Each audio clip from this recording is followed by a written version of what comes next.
Amigos y amigas que nos siguen a través de la página del Museo Regional de Chiapas, muy buenos días. Es un gusto poder saludarles y darles la más cordial bienvenida a esta conferencia en el marco de la exposición temporal que tenemos aquí en el Museo, Arqueología en Laguna Menzabosc, una selva de símbolos. Hemos organizado una serie de presentaciones con expertos en diversos temas relacionados de alguna u otra manera a esta región del estado de Chiapas. Esta mañana nos da mucho gusto recibir aquí en el Museo Regional de Chiapas a la maestra Julia Leticia Moscoso Rincón. Pido a quienes están de manera presencial, le demos un fuerte aplauso, por favor. Gracias. Ella va a exponer el día de hoy del desierto de Lacandón a la selva lacandona, un recorrido por la historia de la selva retomando a Jan de Vos. La maestra Julia Leticia Moscoso Rincón es chiapaneca, es maestra de historia, con una línea de estudios prehispánicos, con una tesis muy interesante, los elementos asociados al juego de pelota en la cuenca del Usumacinta en el periodo clásico tardío. Ella es, además de maestra en historia, es maestra de educación superior, ha incursionado en la cátedra diferentes licenciaturas y bueno, ha publicado en revistas científicas arbitradas. Esta mañana que revisamos su semblanza extensa, le contamos cerca de 18 publicaciones como autora y coautora.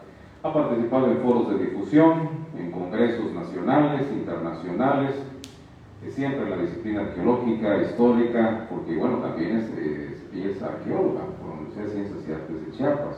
Tiene una formación transdisciplinaria, también es abogada y bueno, recordamos mucho su participación aquí en el Museo Regional de Chiapas en la curaduría museográfica. Ella estuvo a cargo de una exposición que yo recuerdo muy bien en 2018, Entre humo y olores, el aroma de los dioses.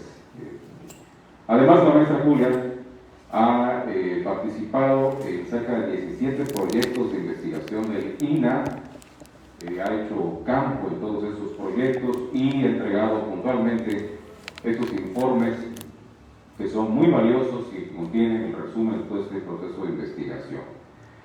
Hay también bueno, me encantaría poder destacar la tesis que hizo de las figurillas de cerámica de Bonampak. Esto fue cuando se formó en la disciplina arqueológica, ¿verdad? Una tesis importante, sin duda, que habla justamente sobre la cerámica de Bonampak. Bueno, es una trayectoria amplia de la maestra Julia, le apreciamos, la respetamos, la queremos mucho aquí en el Museo Regional de Chiapas, el Centro INAH, y damos a la maestra Julia la cordial bienvenida y el agradecimiento por aceptar estar con nosotros. Dejamos entonces el micrófono con el tema del desierto de Lacandón a la selva lacandona, un recorrido por la historia de la selva, retomando ya tenemos. Maestra, bienvenida. Buenos días, muchas gracias por la presentación al doctor Valente. Y también le agradezco mucho la invitación para esta plática, tanto al doctor Valente como al doctor José Lozada. Y bueno, damos inicio. El nombre de la ponencia pues ya está ahí en la diapositiva. Esto no es una investigación propiamente mía, sino es tomada, como dice el título, perdón, a Jan de Vos. ¿Sí? Jan de Vos en sus diversos estudios sobre la selva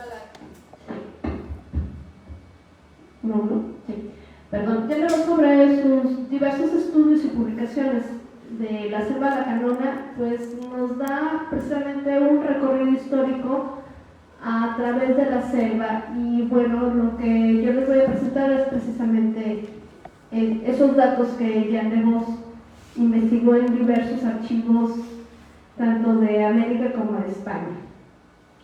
Bueno, primero que nada, la ubicación geográfica de la selva. La selva pertenece a las tierras bajas en el área situada entre la planicie septentrional de Yucatán y los altos de Chiapas y Guatemala del oeste al sur. Está integrada por valles y cañadas profundas que alternan como tal montañas y serranías que rebasan los 1000 metros sobre el nivel del mar. Su extensión original era de 15.300 kilómetros cuadrados y integra las provincias siguientes: las llanuras y declives del Golfo de México, la Sierra de los Lacanones, integrada por el Nudo Diamante, las sierras de la Cormelia del Caribe, la meseta de Agua Escondida, las zonas denominadas Compañía de Agua Azul y Romano Norte, el Valle de Ocosingo y las cuencas de los ríos Azul, Perlas, Jataté, Zaconecá, Dolores y Santo Domingo. En cuanto al clima y la precipitación pluvial, es tropical, de tipo cálido y variablemente húmedo, estando definido por el factor de precipitación, que se registra de mayo a diciembre, extendiendo más o menos 3 meses de acentuada sequía entre febrero y abril. Bueno, aquí cabe hacer un paréntesis. En los últimos años esto ha variado precisamente por las diversas contingencias ambientales y el cambio climático que estamos viviendo. Es una región montañosa caracterizada por el sistema de cordilleras que recorren diagonalmente del noroeste al sureste, con alturas de hasta 1.800 metros sobre el nivel del mar, constituyendo pequeños valles más o menos encajonados, llamados cañadas, con ríos, arroyos, lagos y lagunas de igual orientación. En cuanto a los suelos y la vegetación, el suelo consiste por lo general en una capa humífera, delgada dentro de 10 y 30 centímetros de profundidad, asentada con un estrato de caliza. En las cañadas existen algunas porciones de suelo más profundos, aptos para la agricultura. En cuanto a la vegetación natural, consiste en una selva de espesura excesiva, constituida de árboles de diversas especies, edades y alturas. Se asientan en ella sobre todo palmares y selva alta perennifolias. En su orilla occidental se encuentran también bosques de pino y encino, y destacan la caoba y el cedro. En cuanto a los ríos, lagunas y lagunas, es principalmente el río Sumacita y sus afluentes, los lagos y lagunas como de Santa Clara, El Sabo, Petjá y Najá, los lagos de Ocotal, Laguna de la Canjá y Laguna de Miramar, por mencionar algunos. Bueno, nuestro tema lo dividimos en 4 subtemas que van la selva lacandona como hogar de la civilización maya durante la época prehispánica, la selva lacandona durante la conquista y los primeros años de la colonia bajo el dominio español, y las primeras incursiones españolas en la provincia de Lacandón entre 1525 y 1542, hasta la total reducción y exterminio de los lacandón. El auge de la explotación maderera en el siglo XIX y principios del XX y la época contemporánea. Bueno, en esta primera parte seremos bastante breves. La selva lacandona durante el periodo prehispánico fue testigo del surgimiento, auge, decaimiento y de abandono de las grandes ciudades mayas, así también como el surgimiento de nuevas ciudades más pequeñas que las anteriores en el clásico, como Lacantún, Acalán, Pochutla, construidos por otros grupos mayas, bueno, los mismos que construyeron estas ciudades, de habla chontal, durante el posclásico y antes de la llegada de los conquistadores españoles. Bueno, en cuanto al segundo punto, nos ampliaremos un poco más. Sí. Ya Levos en sus investigaciones señala en su texto La paz del rey y la paz de Dios, este periodo de la conquista de los lacandón. Bueno, Hernán Cortés viajaba por Tabasco y Campeche hacia Honduras y por primera vez escucha sobre la existencia en las sierras bajas de Chiapas de una tribu indígena pequeña pero peligrosa que ocupaba la región llamada por los indios vecinos de Lacantún. Pedro de Alvarado en este mismo año sale de Guatemala a principios de ese año con intención de cruzar la provincia de Lacandón y alcanzar a Cortés en el camino. No logra encontrarse con Cortés ni hacer contacto con los lacandones, Aquí también cabe hacer un paréntesis. Esta tribu o este grupo de pequeño pero peligroso que llamaban Lacandón, los españoles, al no poder pronunciar esta palabra española, castellanizan el término por Lacandón, y de ahí surge el término de Lacandón y por obvio los lacandones. En 1530, Alfonso Dávila penetró en la selva lacandona en busca de un camino que les llevaría desde el sur a la provincia de Acalán. Los conquistadores toparon inesperadamente con la laguna y la isla de Lacandón. El encuentro ocasional terminó con la toma de la fortaleza indígena por los invasores. En este primer encuentro entre los Lacandón y los españoles, bueno, no fue propiamente la conquista y reducción de este grupo, sino fue nada más una pequeña invasión que hicieron los españoles, más no dominaron para este periodo a los Lacandón.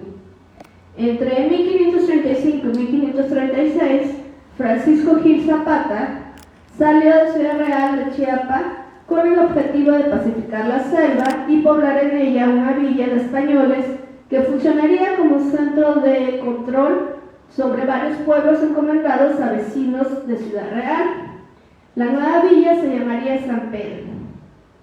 En 1542, Pedro de Solórzano salió de Ciudad Real a principios de ese año y los indios rebeldes se defendieron ferozmente, aprovechando la ventaja estratégica que se les ofrecía en los asientos casi inaccesibles de sus fortalezas, constituidas como estaban en sus peñones e islas.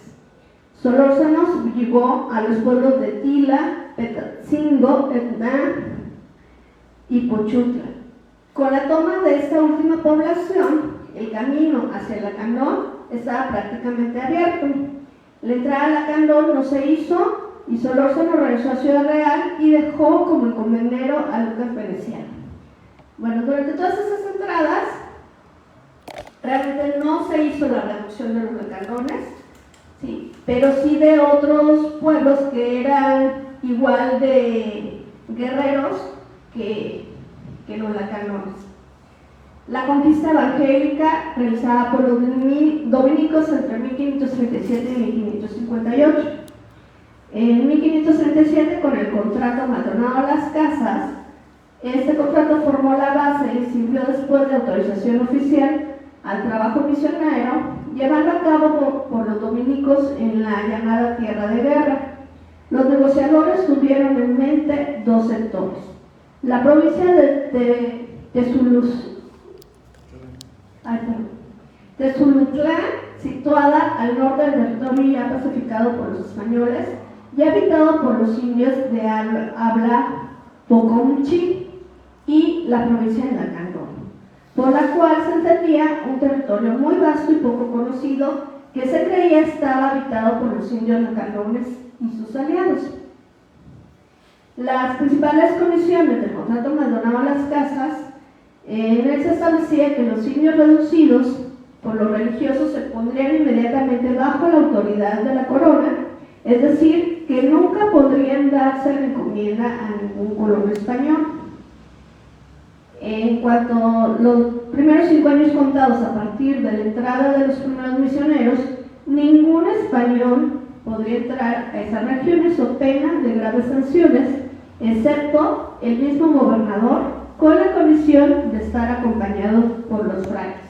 Bueno, aquí también cabe hacer mención de que cuando hablamos de indios reducidos nos estamos refiriendo a que los pueblos indígenas eran sacados prácticamente de sus lugares de orígenes, que eran precisamente en los cerros, y si les viene a la memoria, bajaron a limpiar tamborazos, pues a eso se refieren. Los bajaban de los cerros y formaban nuevas ciudades cerca de donde estaban los poblados españoles, de tal manera que los españoles pudieran dominar y controlar a estos grupos indígenas. La muerte de Fray Domingo Vico y Fray Andrés López. Bueno, aquí también este es un dato muy importante, porque a partir de este suceso, pues va a empezar el mayor asedio en contra de los lacandones. En 1555, ambos frailes, con una pequeña compañía de 30 indios amigos, sin armas, desde Zultlán, entraron al país de los Acalaes y llegaron al pueblo de San Marcos los Acalaes y los lacandones los emboscaron y los masacraron. Las consecuencias de este acto fueron que en 1555, en una carta, los dominicos que enviaron a la corona solicitaron la intervención de las autoridades para que sacaran a los lacandones de su territorio y los enviaran a otras provincias lejos de Ciudad Real. En 1558, en la cédula del 26 de marzo de este año, la audiencia de los confines autoriza la guerra contra los lacandones y los indios pochutlas. ¿A qué se refiere esto? Pues estamos hablando que primero los dominicos habían solicitado que la conquista hacia los lacandones fuera una conquista religiosa, fuera por medio de los frailes y fuera una conquista de paz. Al realizar o al haber este suceso de haber masacrado a estos dos frailes, bueno, los dominicos se molestan de tal manera que solicitan el apoyo del Estado y por lo tanto de las Fuerzas Armadas para pacificar a estos grupos rebeldes. La guerra contra los lacandones, una primera incursión militar.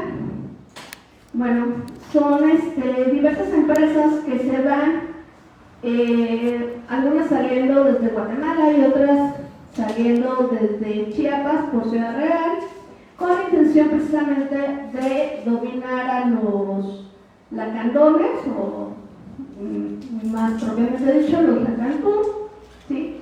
Pero no, durante estas entradas no va a haber realmente un dominio y la intención de los españoles de la reducción de los lacandún, pero sí de los Pochutla y de los Acalaes. La Pochutla también se encontraba ubicada en una laguna grande, en un peñón que les servía de fortificación. La batalla fue naval y los Pochutlas se retiraron en sus canoas a la orilla opuesta y se dispersaron por la selva. En Acalá fue perpetrada por el cacique gobernador indígena de Chanelco, quien ordenó la ejecución de unos 80 principales y volvió a Tucurú con 180 prisioneros. La consecuencia de esta guerra: no logró la reducción de los indios rebeldes, no ayudó a evangelizarlos, dio el golpe de gracia a la idea lascanciana de la conquista pacífica, es decir, las dos incursiones punitivas del cacique indígena destruyeron la buena toma que hasta entonces tenía el experimento de la verdadera paz en España y América. La entrada armada de Chiapas por los colonos armados y con el apoyo financiero y militar de las autoridades civiles y la bendición de las autoridades religiosas, consumaron la ruptura con los métodos de atracción pacífica utilizados hasta entonces. Las armas de los soldados reemplazaron los sermones de los frailes. Bueno, aquí también este personaje es muy importante y ya Legós tiene pues incluso un texto dirigido nada más a él, en donde señala las diversas poblaciones que él formó con los indígenas y precisamente bajo esta idea de atraerlos por medio del sermón y el discurso religioso. En 1560 llega a Chiapas y es asignado al convento de Ciudad Real. Desde el principio demostró su cariño hacia los indios y su interés por aprender diversas lenguas nativas.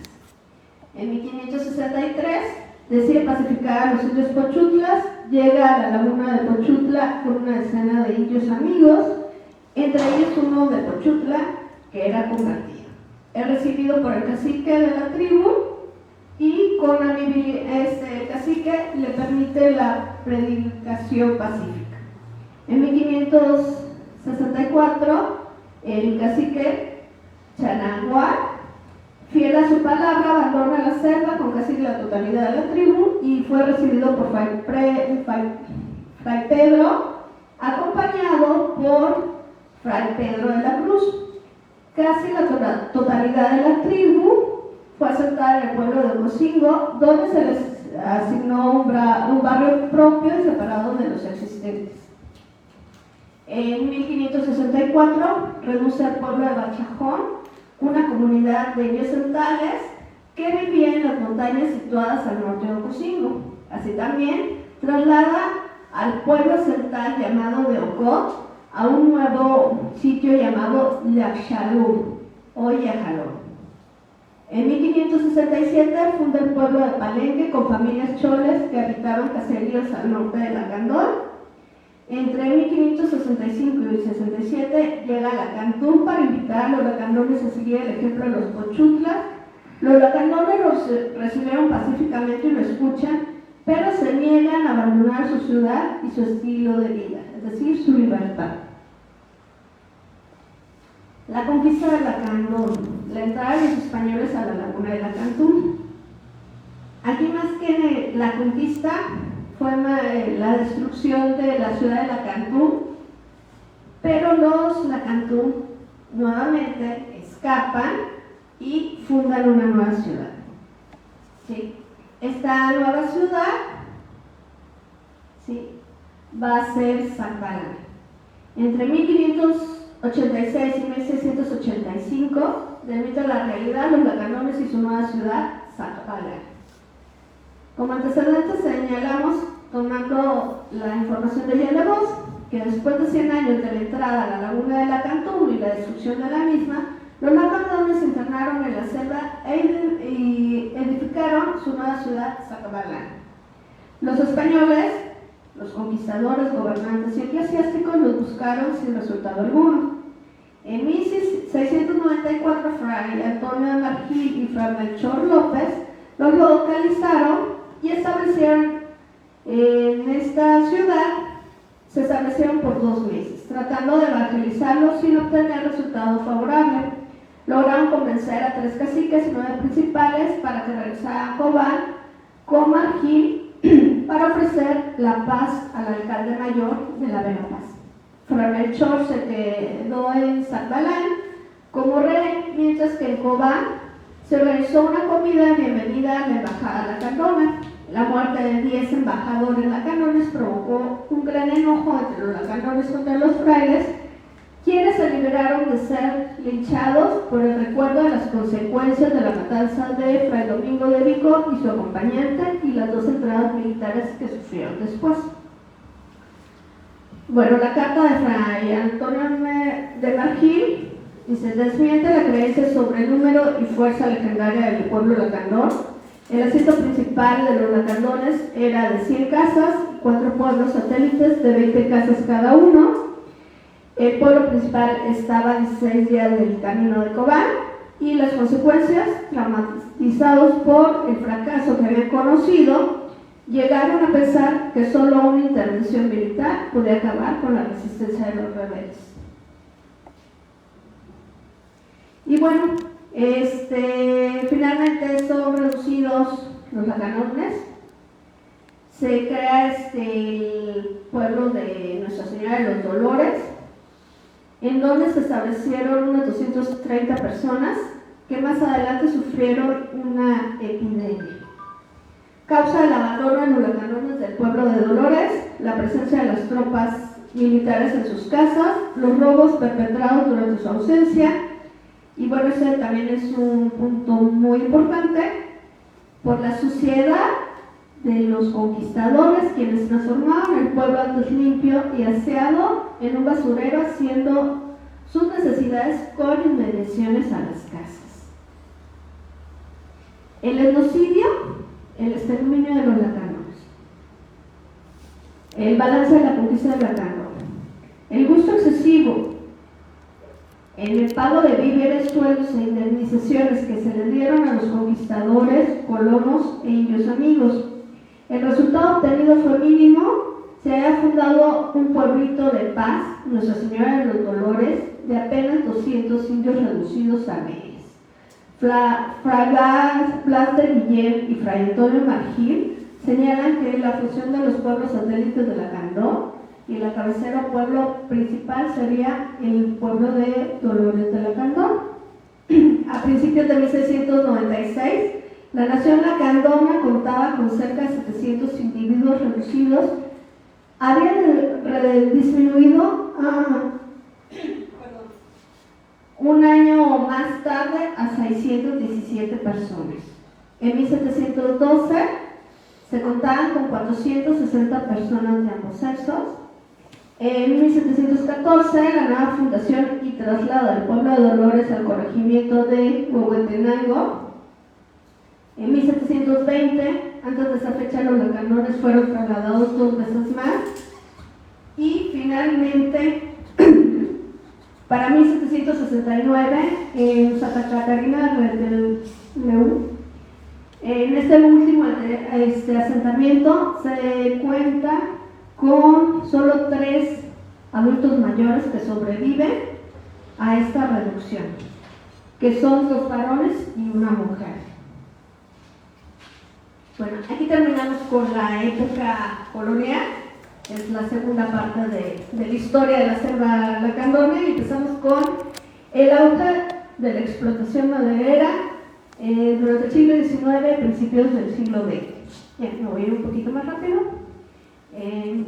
Para 1822, ya estamos hablando del periodo de independencia de Chiapas, Cayetano Robles y Antonio Vives plantean al recién gobierno independiente chiapaneco abrir una salida por los puertos de Tabasco a los productos agropecuarios de la zona de Ocosingo por tierra o por agua, con la finalidad de explotar la riqueza maderera de la selva y proveer de esta materia prima de alta calidad para los astilleros del Golfo. En 1859, en Tabasco, Felipe Marín comprueba que desde el nacimiento del Alto Usumacinta es posible usar el río como medio de transporte fluvial de la madera. Bueno, un dato también muy interesante es los conflictos de límites, y tenemos tanto el de Guatemala y el de Tabasco. En 1882 se firma el Tratado de Límites Internacionales entre México y Guatemala. En 1892, el conflicto por el croquis presentado por Max Rock, encargado del deslinde de Guatemala, ante la Secretaría de Relaciones Exteriores Mexicanas, además de colocar mojoneras en la margen izquierda del río Usumacinta, crea precisamente un conflicto entre las dos naciones. Al saber eso, el presidente Porfirio Díaz exige por medio del Congreso de la Unión castigo a los invasores y la reparación de los daños y perjuicios por ellos causados en las mojoneras, a las madereras de Egipto, Agua Azul, San Nicolás y La Constancia. El plan de campaña propuesta por las autoridades militares es invadir Guatemala por mar y tierra, y con un ejército de 29,000 hombres. Bueno, en Tabasco, el gobierno local se moviliza con un contingente de 100 hombres distribuidos en los municipios de Balancán, Conunta, Montecristo y Tenosique, además de contar con el apoyo de Miguel Torruco, la Casa Valenzuela y la Casa Bulnes, que aportan entre los tres a 50 reclutas. Bueno, aquí cabe hacer mención que estas 3 casas son casas madereras españolas asentadas en Tabasco.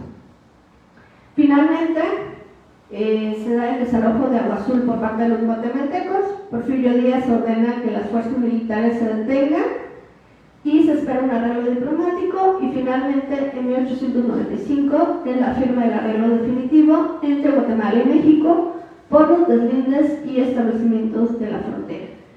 Los distintos mapas que vemos en la diapositiva, bueno, son los límites que se tenían entre Chiapas y Guatemala.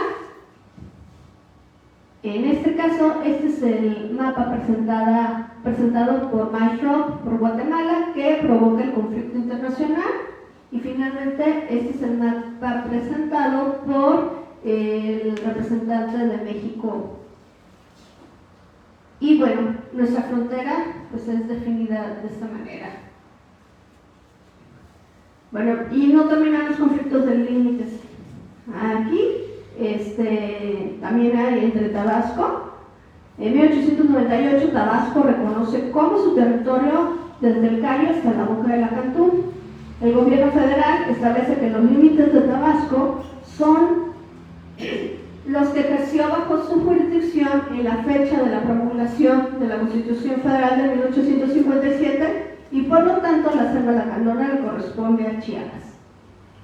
En 1902, hasta esta fecha, Tabasco, en mapas oficiales y declaraciones, sigue defendiendo sus territorios, sus derechos sobre ese territorio. Y bueno, también aquí tenemos un ejemplo de los mapas oficiales que presentaba Tabasco. Y bueno, aquí podemos observar que para Tabasco, su territorio abarcaba toda la selva lacandona.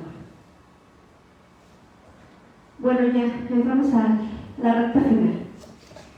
La época contemporánea, la decadencia de las monterías y el reparto agrario y los lacandones modernos.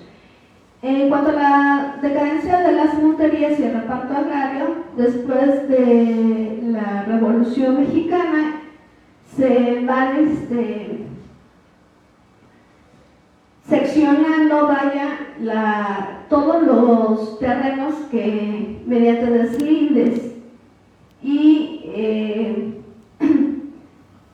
notificaciones de terrenos baldíos que las diversas monterías que se habían establecido en la selva lacandona durante la época de Porfiriato y finales de la época de Juárez, y que se habían formado grandes latifundios en esta región, son repartidos a partir de los años 20 hasta los años 50, se da esta repartición agraria en donde no únicamente va a ser para personas de Chiapas, sino también vienen personas o campesinos del centro del país. Y bueno, estos son algunos ejemplos de cómo estaba repartida la selva lacandona entre las casas madereras. Y pasamos a los caribes o lacandones modernos. Ellos son migrantes del norte de Yucatán que huyen del maltrato a que fueron sometidos durante la conquista española y se refugian en la selva lacandona junto con otros pueblos de origen celta y chol en las mismas condiciones durante el siglo XVIII. Entre 1786 y 1797, el cura Manuel José Calderón de Palenque localizó a un grupo de indios gentiles a una distancia de 8 leguas del pueblo rumbo al sur, y en 1793 estos caribes del monte aceptaron ser reducidos a un pueblo colonial que recibió el nombre de San José de la Gracia del Real. A la muerte de José Calderón en 1797, estos retomaron poco a poco sus costumbres, se quedaron momentáneamente en el pueblo por tener ahí sus milpas, pero para 1807 el obispo de Chiapas los menciona por última vez en una carta y después se hizo un silencio sobre ellos. Boresman los clasifica en dos subgrupos: los del norte, originarios de la península de Yucatán, y los del sur, provenientes del Petén guatemalteco. Entre 1940 y 1960, principalmente después del descubrimiento de Bonaparte y las primeras exploraciones arqueológicas, se dan a conocer al mundo occidental. Ellos se autodenominaban caribes y sus aldeas como caribales. Asimismo, ellos se consideraban como Hashwinik y como hombres verdaderos, y el dialecto que hablaban, que es un medio yucateco, lo denominaban hashtag lengua verdadera. Y bueno, otro dato es la visión romántica que se tiene sobre los lacandones. Diversos exploradores desde mediados del siglo XIX llegan a la selva los ubican y en un primer momento los confunden con los Lacandón y los dominan como los sobrevivientes a la conquista española o un grupo sobreviviente de la conquista española, y esta idea se va a tener hasta 1951, pero bueno, aquí les muestro algunas imágenes de ellos durante precisamente el descubrimiento de Bonampak, y cómo la idea que se tiene, y aquí se nos va a marcar, es de que los lacandones eran propiamente los descendientes de los que habían construido Bonampak. Y esa es una imagen que tomé de Marta Elena Jera del libro de Bonampak, y también Carlos Marga hace la mención de que si vemos a los lacandones es como si se estuviera viendo una estela parlante o que hubiera salido de la estela, y que propiamente ellos eran los descendientes de los que habían construido Bonampak. Las declaratorias y la entrega de tierras de los lacandones en la década de los 70. Aquí también es importante señalar el hecho de que bajo esta creencia romántica de que los lacandones son los descendientes de los constructores de las viejas ciudades mayas que se encuentran en la selva, pues se crea este decreto en donde, siendo presidente Luis Echeverría Álvarez de México, señala que basado en su posición continua, pública, pacífica y a título de dominio desde tiempo inmemorial, se da la creación de la comunidad de la zona lacandona, a quienes se les entrega es un total de 66 familias, un área de 614.321 hectáreas bajo esta lógica.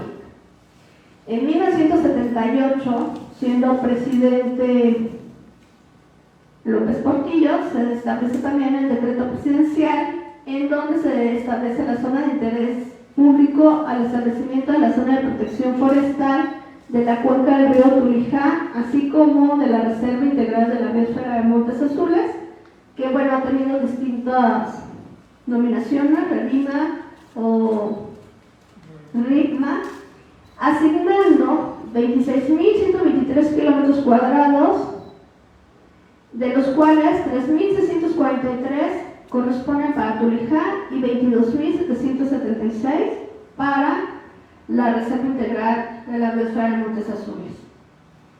Y bueno, todo lo que sí son diversos decretos en donde se van estableciendo distintas áreas de reservas naturales, que al mismo tiempo que se van creando estas áreas naturales, pues también se va reduciendo la superficie de tierra que se le había entregado a la comunidad de Lacandona. También es importante hacer mención, en este caso, a la resolución sobre el reconocimiento de derechos agrarios comunales en el núcleo de población denominado zona de Lacandona, en el municipio de Ocosingo, en donde se otorgaron 1.452 reconocimientos ejidales por el presidente López Portillo, y son los integrantes de Palestina y Frontera Corozal, antes Frontera Echeverría, a los que se les da el reconocimiento de sus derechos sobre los bienes comunales decretados en el 72, con voz y voto en la toma de asambleas en donde los lacandones conservaron la presidencia. ¿Qué es lo importante de este punto? Que los integrantes de Palestina, y hoy se conoce como Nueva Palestina y Frontera Corozal, no son lacandones, son choles y centales. Y Me pasó, la población en la selva Lacanona para 1980, tenemos que los lacanones eran únicamente 456 pobladores, mientras que entre los centales, los soles, los otziles, los ocolabales y los mestizos eran la mayoría de la población, pero quienes tenían el poder absoluto y la mayor posesión de tierras son los lacanones. Bueno, es el fundamento legal y los distintos programas que se establecen para el manejo de la Reserva de Biosfera Montes Azules. Y a manera de conclusiones, la historia continúa. El polígono en el cual se estableció la comunidad de la zona Lacandona se hizo sobre 40 comunidades ya existentes, de las cuales 17 tenían dotaciones anteriores a 1972. No se les reconoció los derechos agrarios ni documentos legales a las poblaciones centales, choles y tzotziles establecidos en esta región, los cuales fueron desplazados y se generaron conflictos interétnicos con los lacandones, a los cuales estos grupos llamaban despectivamente caribes. Al día de hoy, los conflictos interétnicos en la región continúan. La deforestación ha sido promovida por el mismo Estado mexicano y la expansión de la propiedad privada, principalmente ranchos, en la región que se dedican al monocultivo y a la ganadería extensiva, que ha provocado en los últimos 50 años una deforestación mayor que la que se pudo generar por las madereras establecidas durante el Porfiriato y el siglo XX. Como comenté en el principio, esta plática es tomada fundamentalmente de la obra Allende Voz, y bueno, yo recomiendo para mayor información pueden leer Por la paz de Dios y del Rey, Oro Verde, Viajes al desierto de la soledad, Cuando la selva aún era selva, El Lacandón, una introducción histórica, y en general toda la obra de Allende Voz referente a la selva Lacandón. Gracias.